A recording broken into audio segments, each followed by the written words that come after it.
Good morning, I'm Angelo Castro III. I'm Angela and we are the Castro. Happy Monday, start of a new week. And of course, since Monday ngayon, we are joined by... House of Putubaw. Today, siguro parang parang kutsinta na sapin-sapin na pinaghati-hati with cheese. And of course, ito yung sauce niya.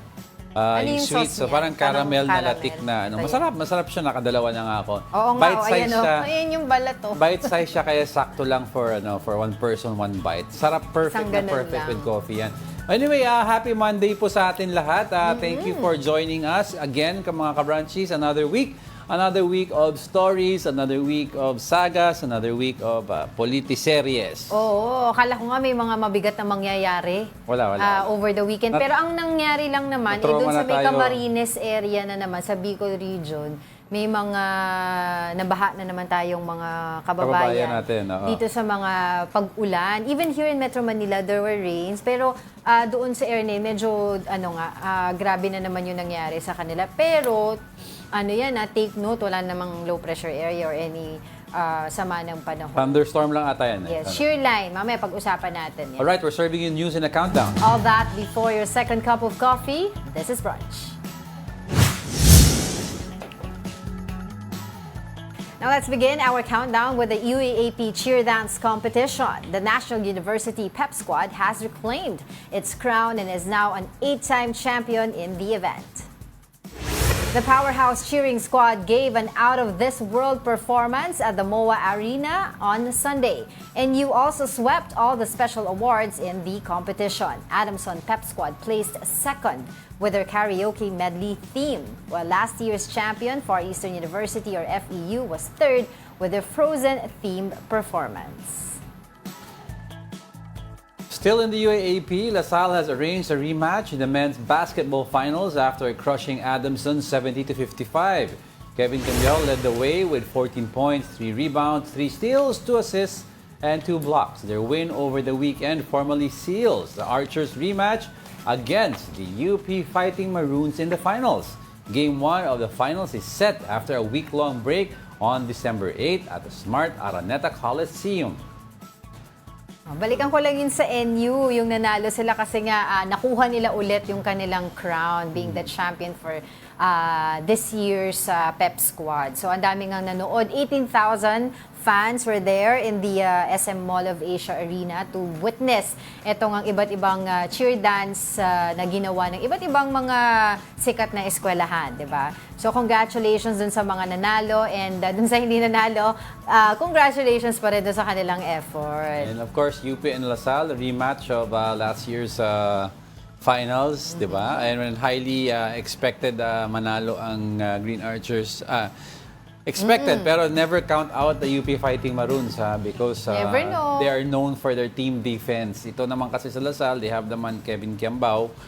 His last season pala. Ito na yung last season niya. Supposedly, based sa age niya kasi, ito na last season niya. And of course, gusto niyang umalis na may ipabaon niya ng LaSalle ng 2 championship man lang. Oh, diba? Napakaganda. Iiwan niyang legacy, diba, sa De La Salle University. Yes. Alright, let's continue with our countdown. Settling at the 9th spot is the weather. 2 male elders in the town of Cabusao in Camarines Sur are missing due to the flood caused by the rain. The 2 senior citizens were riding an e-bike with 2 other people yesterday morning when the flood occurred. The 2 passengers survived the flood while the e-bike was recovered in the afternoon. Authorities are currently conducting a search and rescue operations. Pag-asa reported that the shear line will trigger rains in some parts of Luzon and Visayas. These include Metro Manila, Mimaropa, Calabarzon, Bicol, as well as Eastern and Western Visayas. Meanwhile, Amihan or the northeast monsoon will bring rains over northern and central Luzon. Now, but what exactly is a shear line and how should the public respond to this? Let's get that answer from Pag-asa weather forecaster Glyza Esculiar on the line. Good morning, Glyza. Good morning po sa inyo, Sir Jeko at Ma'am Angela. Glyza, in layman's terms, ano ba ang shear line? Ang shear line po ay pagsasalubong po ng hangin na mainit at malamig. Amihan po kasi is malamig at yung easterlies naman po, yung hangin ng gagaling dagat Pasifiko ay mainit. Para ka pong may nilagay na baso sa loob ng ref at Yes.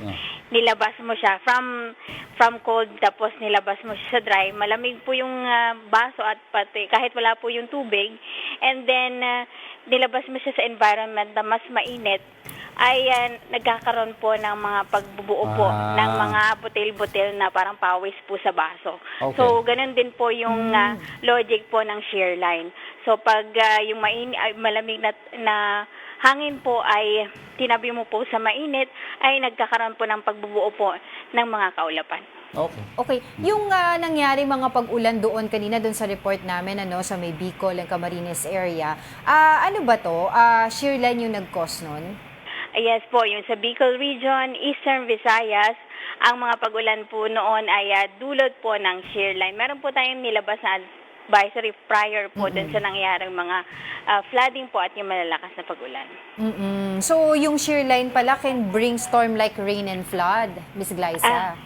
Yes po. Kung maaalala niyo po yung mga landslide gaya po ng Ginsaugon nung sa Leyte po. Right. Dulot din po yun ng shear line po.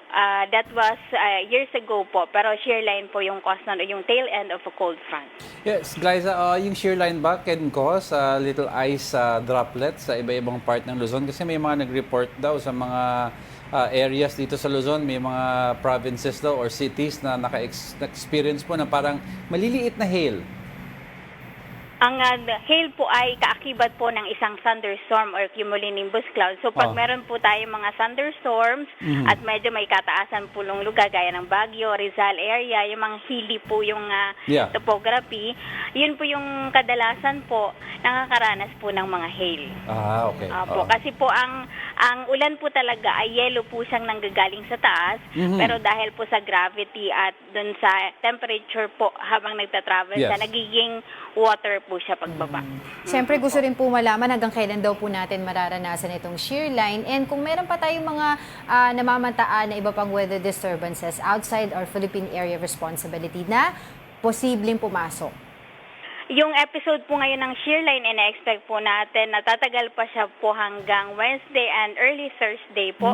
And then mag-subside na po yung effect niya o mag-weekend. And then may mga episode din po yung shear line. And then for yung signal po kung meron pong mga sama ng panahon. Sa ngayon po ay wala pa po tayong nakikita. Although, meron pong forecast ang climatological division ng isa o dalawang bagyong papasok o maaaring maka-apekto sa bansa ngayong December. Pero sa ngayon po, in 2 to 3 days, wala pa po tayong nakikitang senyales na meron pong mabubuong sama ng panahon. Ms. Glyza, I have one last question. Yes, po. Yung sa shear line po natin, nakalagay din po sa mga report and advisory po na binibigay ng Pag-asa na mostly mararamdaman ito sa bandang Luzon at Visayas. Is it because hindi masyado present ang amihan doon sa mga area na yon? Bali po, pag malakas po ang amihan, ang shear line po natin ay concentrated dito po sa Visayas and Bicol region. Pag mahina naman po, ang shear line po natin ay nag-uumpisa yan dito po sa may Cagayan, Isabela at Aurora area. So sa ngayon po, umaakyat na po yung epekto ng shear line. Ibig sabihin po, humihina na rin po yung effect ng habagat. So bali po ang determinants po kung saan po mapupunta ang shear line base po sa lakas po ng amihan din po. Ayun naman pala. Klaro ng pag-explain sa atin. Maraming salamat po sa inyo, Pag-asa weather forecaster Glyza Esculiar. Yan pala. Okay, let's move on. Coming in at our top 8. President Bongbong Marcos calls on the nation to remember the victims of recent typhoons this Christmas season. The details in this report by mobile journalist Julie Baiza.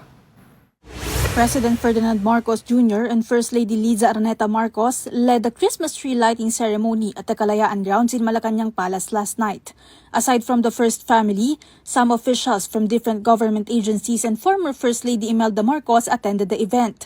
In his message, PBBM reminded everyone to remember the victims of recent typhoons, especially this Yuletide season. All I'd like is to ask you to hold a thought for all those people who up to now are trying to recover from the effects of the 6 typhoons that we suffered in 23 days. He added that many of the typhoon victims are still in shelters or evacuation centers. The president also mentioned the victims of recent fire in Tondo, Manila. Let's help each other. And my Christmas wish is that despite everything, that no Filipino has, every Filipino should feel somehow Christmas. Because after all, no matter how many typhoons they throw at us, no matter how many problems are thrown at us, there's nothing that will quench the Christmas spirit in the Filipino heart. In every child, man, woman, Filipino, hindi mo na matatanggal sa Pilipinas yan. But despite this, PBBM said that everyone deserved to celebrate Christmas. Put the trials and tribulations that we have been through in the past year, put them to one side. We will come back to them, but put them to one side for just a little bit and enjoy the benefits of family, their affection, and all that comes with Christmas. Maligayang Pasko, Pilipinas. During the program, the president also confers awards to the top 3 winners of the National Parole-Making Competition, dubbed as Isang Bituin, Isang Mithiin by the Office of the President, Office of the Social Secretary, and the Department of Education. Mobile journalist Julie Baiza, We Are One News. Yeah, nice mindset na i-instill sa mga kababayan natin while we are getting worried of what to eat this coming Noche Buena, kung ano yung bibilin regalo for your loved ones or yourself. Also remember, may mga kababayan tayo na nawala ng bahay, wala ng loved ones. We're like this naman every year, we say these things. But really, sa back ng heads natin, we are all guilty naman of being concerned kung anong kakainin at ano yung mga regalo. But this time, let's just really be concerned sa mga kababayan natin kasi may bubong tayo, may yung may true food. spirit ba ng Christmas, di ba? Oo, Yung gift-giving doon sa mga biktima. Huwag mawala ng true spirit of typhoon. Christmas is remembering the birthday of our Lord Jesus Christ. Actually nga, yung pumunta din si President Bongbong Marcos doon sa mga nawala ng bahay sa may islang Puting Bato, sa may Manila. 'Di ba sila yung nasunugan yung almost 2,000 families doon, at sinasabi nga niya sa Manila LGU na sana hindi naman abutan pa ng Pasko yung mga kababayan natin doon sa evacuation center, na hopefully by Christmas ay nasa kani-kanila na silang mga, or nandun na sila sa bahay, sa bagong relocation na area na ibibigay dito sa mga kababayan natin. Alright, coming up, what is the International Criminal Court or ICC asking from the potential witnesses of the Duterte drug war? And Vice President Sara Duterte claims that she was already poised to win 2022 presidential elections, but why did she give it away? Yeah, we can remember, di ba, before the 2022 elections, yung mga surveys, talaga siya yung number one choice for pero computation-wise, computation-wise, at if natuloy yung election na yon na presidential silang lahat, they all were very tight. Like, Sara would have had 16 million, PBBM had 15, si VP Lenny had 15. Statistical tie. Mahati talaga yung boto. Kung natuloy si Vice President Sara Duterte noon, President Bongbong Marcos, sabi ko nga, statistical tie. 16 si Sara, 15 million si PBBM, 15 million si Lenny. Could you imagine down the wire, parang US elections lang? Hey! Down the wire? We're just getting started, mga kapatid. More of our top 10 news and brunch returns. Keep it here on One News.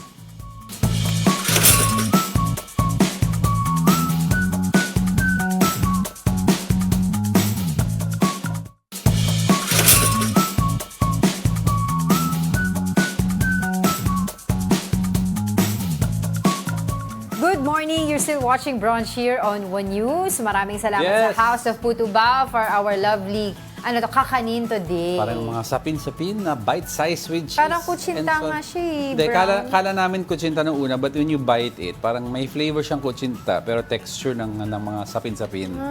maganda. Masarap, masarap Well, siya. still Pinoy. Thank you masarap sa ating yan. mga partners in food. Ayun. It's more- Basahin ko lang, speaking of partners, ito, partners naman natin dito sa brunch. Yung mga usual suspects natin na nanonood dito sa brunch. Batiin ko lang itong nasa YouTube natin, si Geraldine Balolong, si Alex Fuentes, Elmo Cardenas, si Summer Cabrera, si Ronald Maxtay, Leonie Valdesoto, yan, naalala ko yan sila. Si Tita Daisy, Tito Naldi, and Tito Nito Cancio, nanonood din yan sa atin. Si VJ, si Ice, di ba, mga nanonood din sa atin. Mina Benales ng ating family sa Jessie Mendez. Sam Pokemon Go. Yes, si Sam Pokemon Go, si Sean Makize, si JC Banalo, si Ralph Domingo, sino pa ba? Si Migs Ebron, yan, nanonood din sa atin. Morning! Morning, Jerry Yang also nanonood sa atin. Alright, let's continue with our countdown.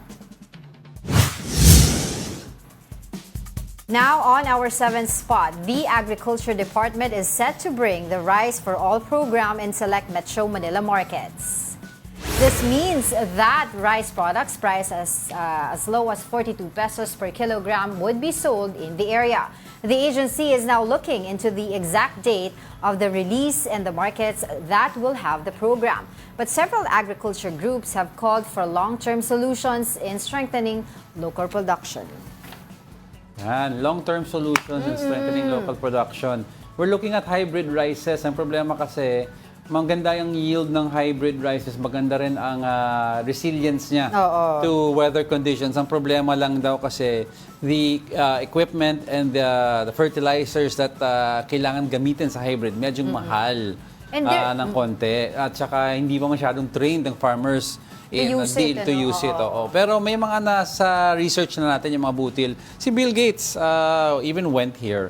Pumunta siya sa Los Baños. Yeah, kasi meron siyang Rice Institute.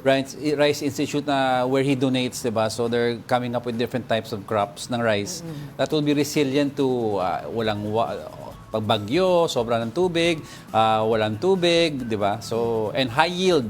Yun. High yield rice. Tsaka di ba we're also looking into getting, I think meron na rin tayo, yung kung saan sinostore yun, nakalimutan ko yung pangalan nun yung sinostore ng mga bigas para... Granary. Oo, para hindi Granary. sila mabubulok kapag umulan or di ba malamig yung panahon. Pero yun nga sinasabi na kahit daw mababa yung mga presyo ng palay ngayon, mataas pa rin yung presyo sa market dahil dun sa mga additional charges from retailers at saka traders. So they're checking also paano yung mapapababa. And of course, yung Quinta Committee o yung Super Committee ng House of Representatives are also checking dun sa baka daw may mga rice manipulation over the past year. And of course, syempre alam naman natin this year na pinatutupad yung pagbaba, 'di ba? Nung decrease ng tariff yung sa palay natin. Pero bakit nga ngayon mataas pa rin yung presyo? So they're trying to see or they're trying to do, sabi nila, na parang madikit dun sa 20 pesos na gusto ni Pangulong Bongbong Marcos. Pero so far ngayon 42. Under Rice for All program pa yan. Hindi yan yung ang tawag doon yung commercialized talaga na mga... Commercial na bigas. Oo. Okay, sige, let's continue with our countdown. Settling at the 6th spot is about the Lumbia Airport in Cagayan de Oro. The country is preparing the airport to be used by the U.S. as one of their Enhanced Defense Cooperation and Agreement, or EDCA, sites. Defense Secretary Gibo Chodoro inspected the airport yesterday. He said some changes in the future EDCA sites will be visible come 2026. Aside from being a warehouse for the American military, the U.S. will also use the Lumbia Airport as their disaster response site. Para sa ganon, makapreposition ang US ng kagamitan para sa disaster response. At madali na lang ang pagkuha ng goods pag kailangan. Magiging rin ito, base for Northern Mindanao disaster relief operations. No? May runway na tayo. Chodoro also disclosed that the site of the Office of Civil Defense near the airbase is going to be converted into a regional coordination center for disaster prevention and response. He said this project will need all the necessary funds. Gawa na ito. Kailangan namin ng budget para patakbuhin ito. sayang din ang magandang facility, hindi natin gagastusan ng maintenance, no? Yeah, mga ganyan ang sinasabi natin from the start, imbis na yung pinag-uusapan ng Department of yung disaster. Disaster, Department of Water, yan. Marami yan. Instead of that, maximize what we have. So currently yan, sa EDCA. Secretary Gibo, Chodoro, by pre-positioning an area, like yung sinasabi niyang airport na yan, that will provide yung heavy equipment na nahihirapan tayo i-transport during yung times of calamity dahil wala na access, nandun na siya. So yung mga C-130s yung C-130 ng US Air Force, pwede na mag-land doon. And from there, pwede na mag-land delivery of items na kailangan. Just may coordinating center din tayo na malaki in that area.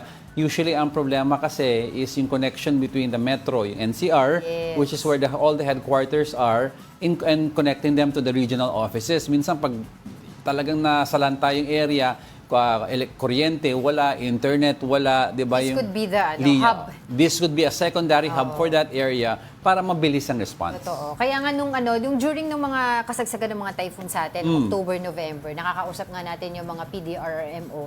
And also, si President Bongbong Marcos have already issued a statement before na pwedeng gamitin yung mga EDCA sites natin, di ba, for humanitarian efforts. So, yun nga, sinabi nila, particularly itong, kasi yung area ng mga nabagyo, di ba, ng mga nakaraan, itong sa may Cagayan ay na-maximize naman for that matter yung area na yun. So ngayon lang, so syempre kailangan nilang pagandahin, palawakin yung capability nitong area. So in context lang, what we're going to do there is a humanitarian assistance and disaster relief or HADR warehouse. Yun yung kanilang kumbaga, i-construct doon sa Pero area. if this is under naman EDCA agreement, wala naman expense sa atin to. Expense ng US government to. Kasi sa EDCA ganun eh. They will pay for yung enhancement of yung mga bases and sites to be used. And eventually, pag tapos na sila doon, they will turn it over to us. So, the Americans, supposedly, based on the EDCA agreement, will be the ones to retrofit, to make it modern, to enhance, to strengthen the structure. And then we expect, of course, rapid response pagdating ng mga sakuna, which is di naman as much as possible, we don't like it, but di natin maiiwasan yun. So in the time of calamity or yung mga nangyayari dito sa atin, at least we expect nga yung rapid response and support from these sites. Diba? Dito manggagaling yung hub natin. Okay, sige, let's continue with our countdown. Sitting at the 5th spot is Mary Jane Veloso. Her family is pleading to President Bongbong Marcos to grant clemency for her. The OFW, who was detained in Indonesia for 14 years, is expected to fly back to the Philippines this month. However, the Indonesian government expects our country to continue Veloso's prison time after she was convicted of possessing drugs. Mary Jane's parents express hope that their daughter will come back to their home after she returns to the Philippines. Sana po pagdating niya po dito sa Pilipinas, bigyan na po kaagad ng clemency at makauwi na po sa aming bahay.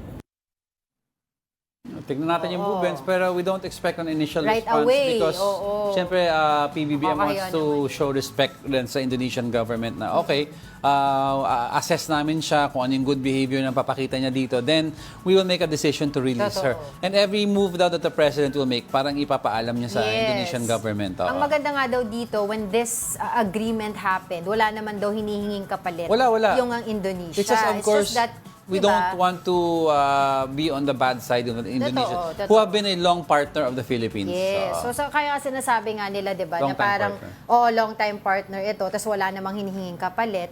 At saka Respeto alam lang. din naman ng Indonesian government na wala din naman tayong death penalty Wala. here. So And the those mere fact terms, na pinadala alam pa nila rin. yun. Oo. 'Di ba? So yun nga lang, kaya nga sinasabi din ng family ni Mary Jane Veloso, the mere fact, and other people as well, the mere fact that she was out of the death row, that's already a gift.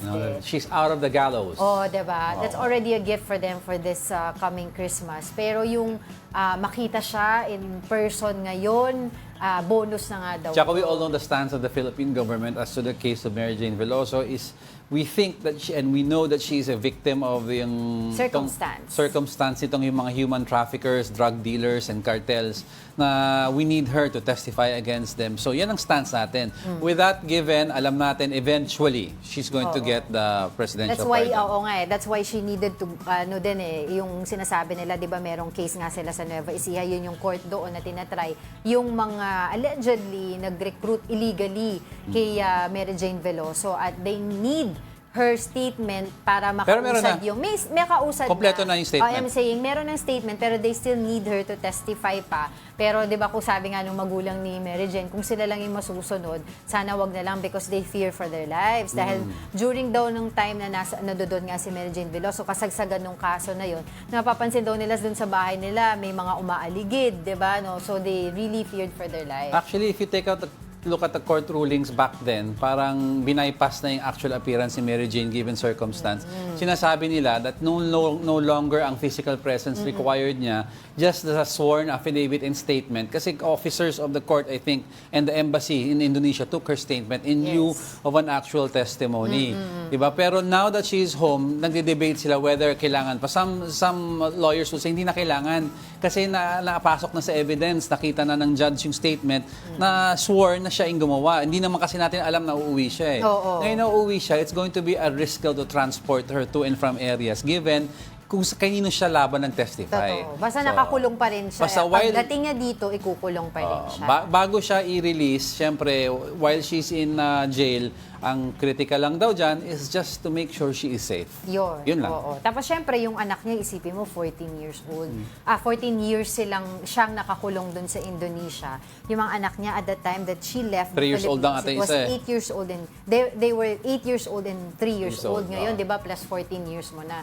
This is the only time that they're gonna see their mother in flesh. Yeah, diba? Pagdating niya in the flesh, pagdating niya dito sa Pilipinas. Pero yun nga, balikan lang din natin yung storya nito ni Mary Jane Veloso, paano siya nakakawala sa death row. Is it because of what the Pinoy administration did during his time, 'di ba? Ginawa nga siyang parang teka muna, parang sabi nga na dinelay nila yung execution niya by saying dun sa Indonesian government, teka muna, kailangan namin siya para ayusin namin yung kaso dito against her illegal recruiters.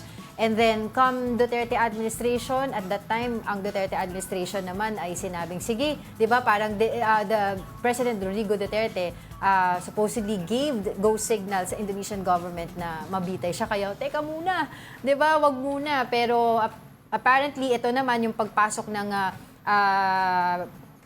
Marcos administration, 'di ba? 2 beses nagkita itong kanilang leaders, 'di ba? Una yung pagpunta niya dito, pangalawa pagpunta ni President Bongbong Marcos sa Indonesia para dun sa oath-taking ni Prabowo. And yun nga, napag-usapan nga din itong si mga Mary Jane Veloso. Pero in context, ang Indonesian government ang actually, according sa reports, ang kumontak sa atin regarding this. Kasi they're forming a policy nga daw na kapag matagal na dun sa kanilang kulungan at meron naman good behavior, pwede nilang maibalik doon sa mga respective countries itong mga nakakulong sa kanila. Alright, let's... Okay, hinga-hinga na. Alright, sige. Natutuwa lang ako kasi syempre bilang isang ina, nararamdaman ko din yung yung nararamdaman ng nanay ni Mary. Pero lesson learned ha, stay away from drugs everyone. Yes. Alright, sige, let's continue with our countdown. On our top 4 is about the International Criminal Court. The ICC is urging potential witnesses in former President Rodrigo Duterte's drug war to come forward.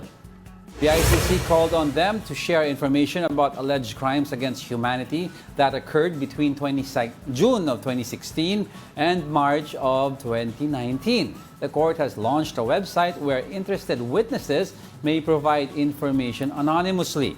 This comes just a few weeks after Duterte dared court representatives to go to the Philippines and investigate him. Over the weekend, I saw that post ng ICC. But let's talk more about that appeal from the ICC. The court's assistant to counsel, Attorney Cristina Conti, is joining us via Zoom. Attorney, thank you very much for joining us on our program. Yes, good morning. pleased to be here. Yes, attorney, let's get right to it. Now, what prompted ba the ICC to issue this appeal? Dahil ba sa hamon ito ni PRRD? Hindi ko masabi kung ano exactly, pero una, ang isang witness appeal naman ay standard procedure sa isang investigation. Hahanap ka ng mga witnesses. But the fact that it comes after that challenge, Yes. the fact that it comes within the context of ongoing the Quadcom investigation and even the Senate investigation, where some witnesses have come forward, Yes.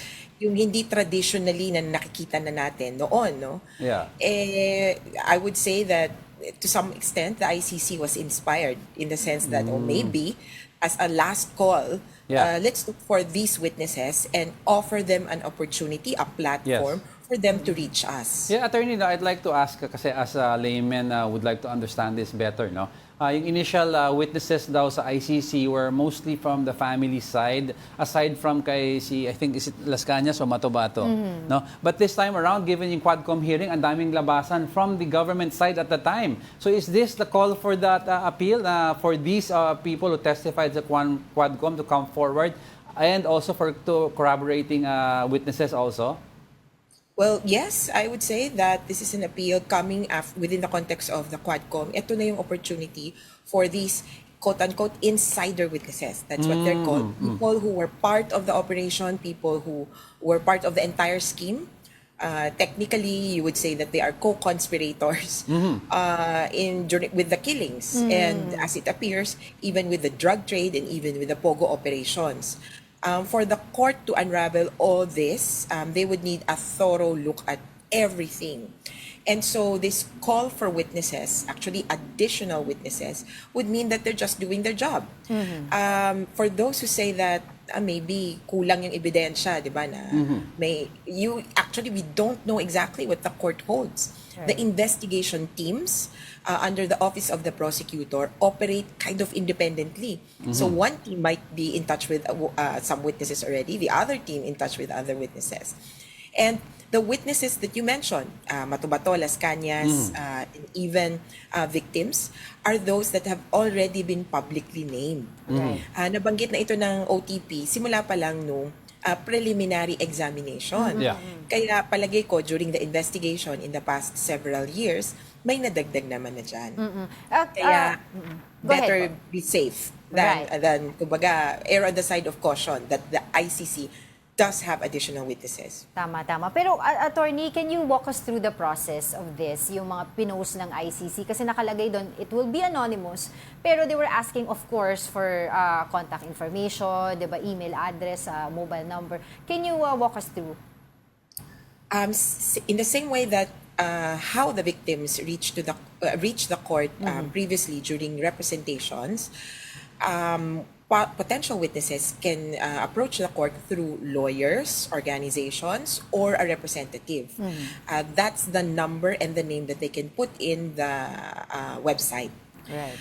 In fact, I would pretty much know that it's secure because at the end of the website, at the end of the form, sort of, it asks for a keyword.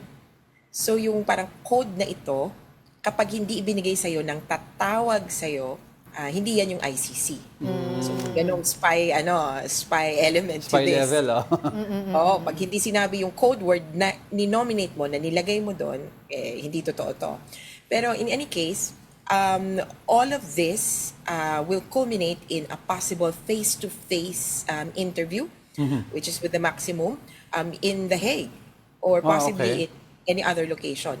And because of recent developments, I would even say that this online call for witnesses, so yung witness appeal nila, taken to a website, might be one of the first times that the ICC has done this. In previous years, in different situations, pumupunta sila sa lugar, nag-set up ng office, dinadaan sa government.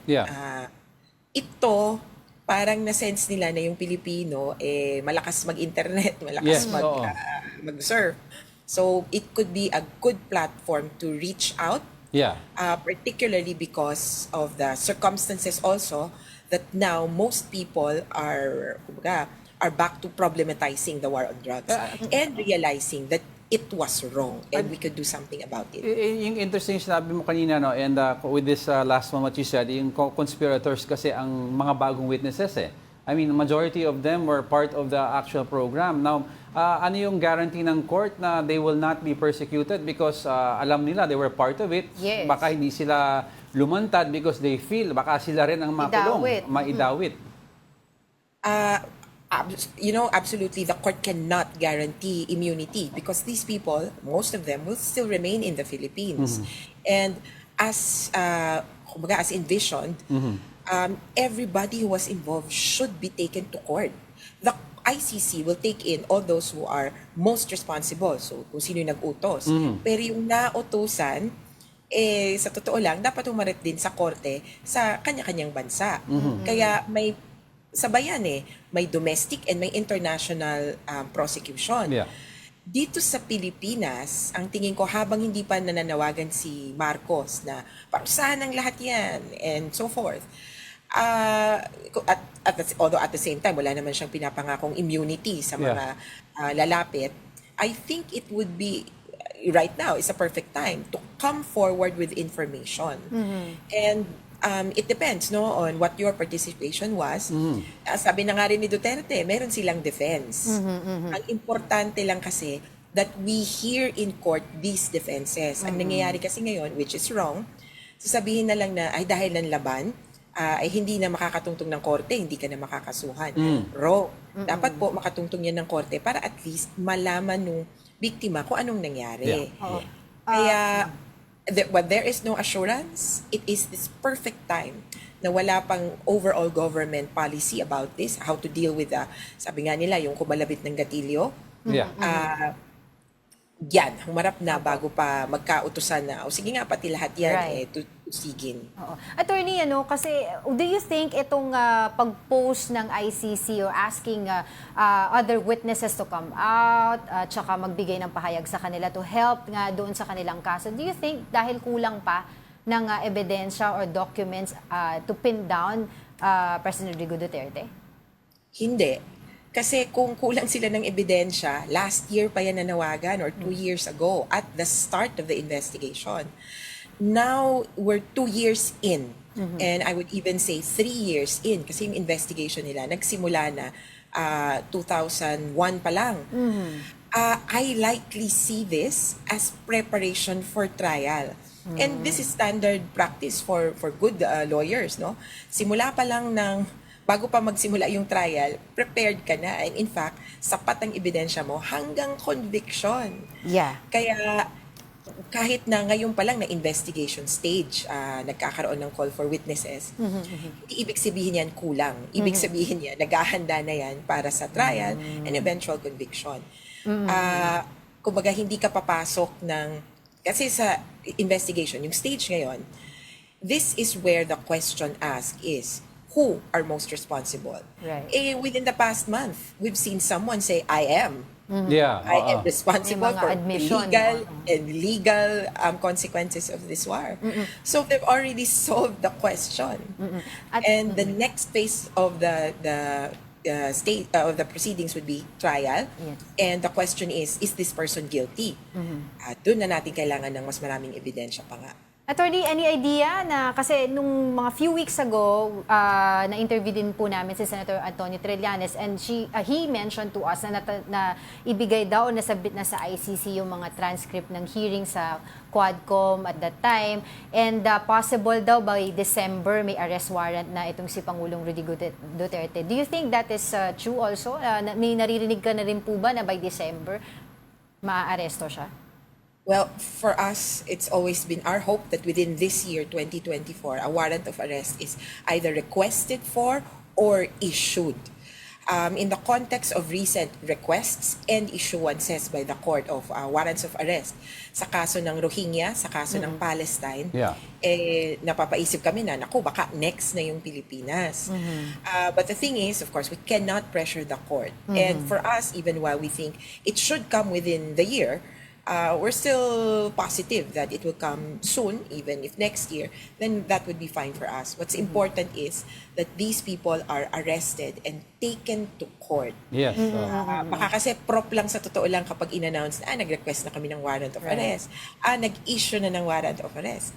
The most important thing is, nahuli niyo ba ito? Yeah, attorney, also para maintindihan din natin, walk us through kanina options with regards to the warrant of arrest. Do we course this to the PNP or is it coursed from the ICC to Interpol directly to our Interpol desk sa mga police stations natin? Ano yung options in enforcing this?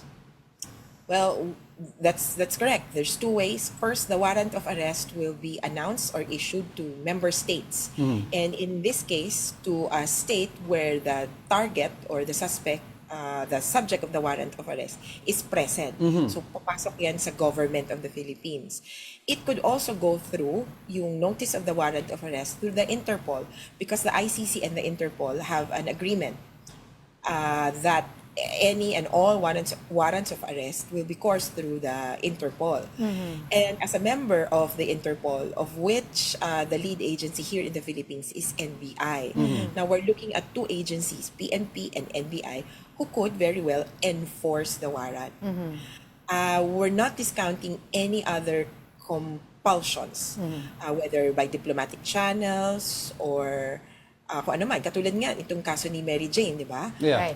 Napan to ng bansa sa bansa. Yeah. And if one country asks for the enforcement of a warrant of arrest in the Philippines, then it depends how the government will see it. And hopefully, we think that for PBBM, he will see this as the best option possible. Yeah. Not only just, kumbaga, politically, but also personally. For him, it shows that he's committed to see through until the very end the rule of law.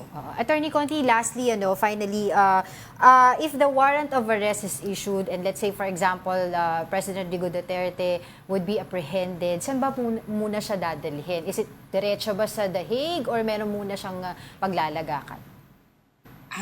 It depends, no, kung paano ma-enforce yung warrant of arrest. I will give an example on a possible parang extradition request. So, for example, a country, let's say, I'm not sure if we have an extradition treaty with Japan, for example. Japan requests for the arrest of Duterte, the Philippines enforces it. We turn over the Duterte to Japan, to Japanese authorities, and then they will ensure that Duterte will be taken to the court. It depends. Kung willing naman tayong i-enforce yung warrant, pwedeng idiretso niya na sa The Hague. So The Hague is where the jail for detention, for yung parang pre-conviction detention is made. So doon ka habang dinidinig yung kaso. Pagkatapos, and so this is an entirely different thing, kapag na-convict kung sakali, dito na yung, we've lost the option actually to offer Bilibid as a place for yung penal detention, yung parang parusa na. If we were a member state, we could have offered our own penal facilities. Right now, there are, I think, at least 6 or at least 5 penal countries who have volunteered their facilities. That includes, I think, the UK, the United Kingdom. There's another B country. I just forgot. So, mostly, sa totoo lang, countries in Europe. Sayang, sana pwede nating maipakita how we treat prisoners in Bilibid. Alright, sige, with that, maraming salamat po sa inyong oras. That was ICC Assistance to Counsel, Attorney Cristina Conti. Thank you so much. Thank you. Alright, don't go away because we're not done yet. May dalawa pa tayo. Stay with us.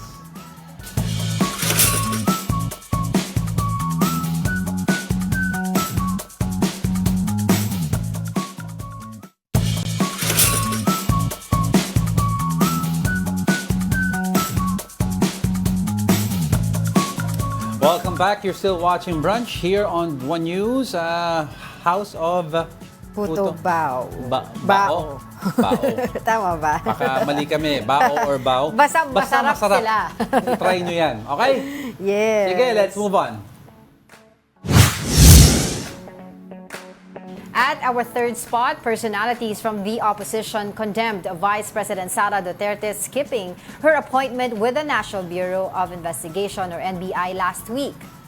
Former Senator Laila de Lima expressed disappointment with the Vice President. She lamented that VP Sara thought of another excuse in evading authorities for her recent statements against the administration. Recall that VP Sara was supposed to go to the NBI after she was served with subpoena for her supposed threats against President Bongbong Marcos. Bakit ganon? Hindi na naman siya at meron na naman siyang naisip na excuse. Yun nga ang nakakalungkot na merong ganyang vice presidente na hindi ginagalang yung mga proseso.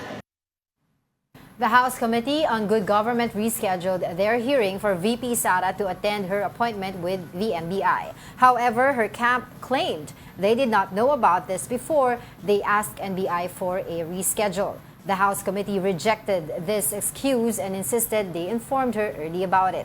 Aspiring lawmaker Chel Jokno urged the Vice President to be more transparent and cooperate with the ongoing investigation about her office's confidential expenses. Marami sanang dapat malaman ng taong bayan sa mga nangyayari, lalong-lalo na sa Office of the Vice President. Tsaka the VP Sara was on record numerous times at mag-a-attend siya. Yes. Mag-a-attend siya. Oo. So that confirmation means as the, okay, Vice President ka. But as the Vice President, then magpakita ka ng...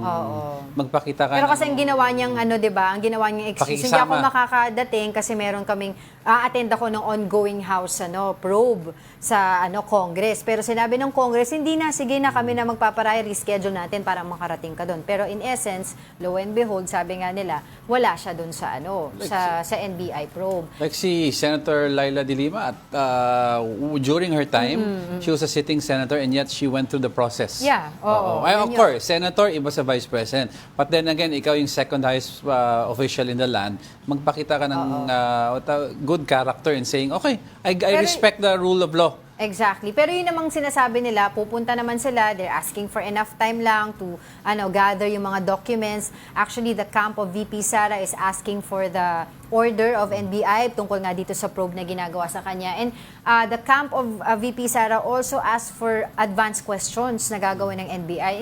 In essence, sinabi ng NBI, hindi naman kami nagbibigay ng advance questions eh. Punta na lang siya dito. Oo. Papa-explain lang naman yung statement niya against BBM. Yun naman. Alright. Let's move on. On our second spot is about the OVP's Chief of Staff. The House of Representatives has ordered to end the 10-day detention of Attorney Zuleika Lopez. This comes as Lopez pledged to attend the future House hearings about the controversial confidential expenses of the OVP. She was also discharged from the Veterans Memorial Medical Center over the weekend. Lopez was hospitalized during her detainment in the Batasang Pambansa due to emotional distress. Vice President Sara Duterte earlier announced that Lopez will resign from her position after the conclusion of the House hearings. Oo, the presidency was mine in 2022. Dahil kanina nga pinag-usapan natin, there were surveys before the 2022 elections. Siya talaga yung nagtatap at talagang gusto ng mga apparently ng mga kababayan natin na maging presidente at that time. Pero nagkaroon ng sila, ng unity, 'di ba? Unity team. Oo. Zuleika Lopez. Ayaw nga pala. Wait lang, Zuleika Lopez. Pinag-uusapan. Doon yan para sa top 1, hindi ko sabihin. Yan ang mahirap pag gusto mo ko Si Zuleika Lopez ay nakauwi na over the weekend. Finally. Sabi ko, Meron lang akong preview from nakatingin top 1. Sinabi ko, sino ba mali sa amin? Baka ako mali. Pwede mag-sorry. Ano yun? Preview ko na yun for top 1. So anyway, nakauwi na itong si Attorney Zuleika Lopez na kaya ito for context lang kaya siya na contempt ng House of Representatives kasi nga merong letter daw na sinasabi undue interference or interference yung ginawa niya dahil pagsasabi apparently dun sa Office Commission on Audit na wag na daw pansinin o wag umattend ng magiging hearing sa House of Representatives. Okay, sige, ito na ang top 1. Na-excite ako dyan. Remaining on the top spot is Vice President Sara Duterte. VP Sara claimed that the presidency was already hers back in the 2022 elections before deciding to become President Bongbong Marcos's running mate. Meanwhile, her supporters received complaints for their noise at the EDSA shrine over the weekend. Here's a report. The rain did not stop Vice President Sara Duterte supporters from staging their sixth day of protest in front of the EDSA shrine. They are still condemning the supposed political harassment against the Vice President. The supporters moved their protests in front of the nearby mall in EDSA shrine. This is because the church officials and churchgoers of EDSA shrine were already complaining about their noise. Halimbawa, nagdadasal kami dyan sa loob ng shrine, nagmimisa kami, sila naman ay sumisigaw dun sa labas. Konti yung nagsisimba. Despite this, the Vice President still thanked her supporters for their protests in EDSA shrine. She insisted again that House lawmakers are politically harassing and gaslighting her. So, wag nila akong i-gaslight into saying na ako ang dahilan ng kaguluhan na ito. Ang kaguluhan na ito ay nagsimula sa sa terrorism nila, sa harassment nila, sa threats nila. The Vice President also claimed that the presidency of 2022 was already hers before she decided to run as President Bongbong Marcos's running mate in the previous national elections. This is her response to Zambales 1st District Representative Jay Conghun's accusation that she is already aiming to become the next president. President Bongbong Marcos earlier told lawmakers to refrain from filing an impeachment complaint against VP Sara despite her attacks against him. He is also not giving up on the idea of them reconciling. But VP Sara has nothing to say about her former Uniteam running mate's recent statements. Will not comment on the remarks of President Marcos sa ngayon. Thank you. Hindi mo pwede sabihin na presidency was yours because may laban pa naman yan. Diba? You have to go through that process of election. We'll never know because it did not happen. So, but it wasn't hers. It was it would have been down to VP Lenny at the time. the three of them, hahati yung boto. Si Mayor, I think si Mayor Sara yeah. Duterte at the time.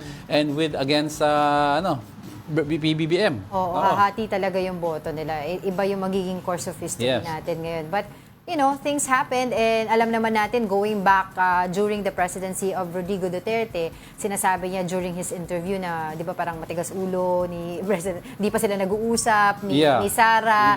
Pero kung siya ang tatanungin, syempre ang gusto niya would be Sara is the presidential, tapos ang vice presidential nominee niya si Bongo.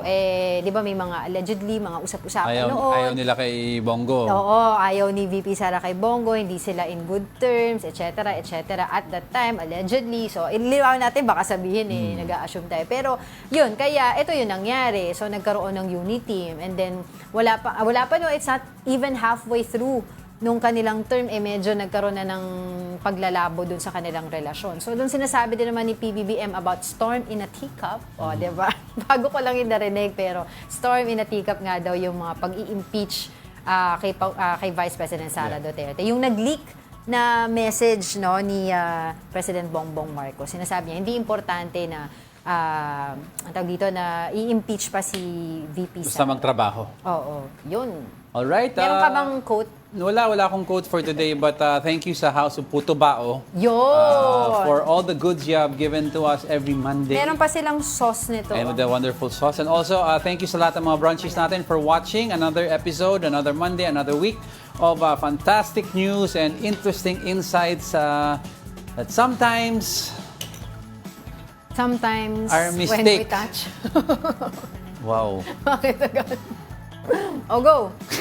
That wraps Ang sarap nito. Today's episode of Brunch. Join us again tomorrow. I'm Angela Lagunzad-Castro. Buti naalala niya pangalan niya. Of Angelo course. Castro III, we are One News. All sides, all the time.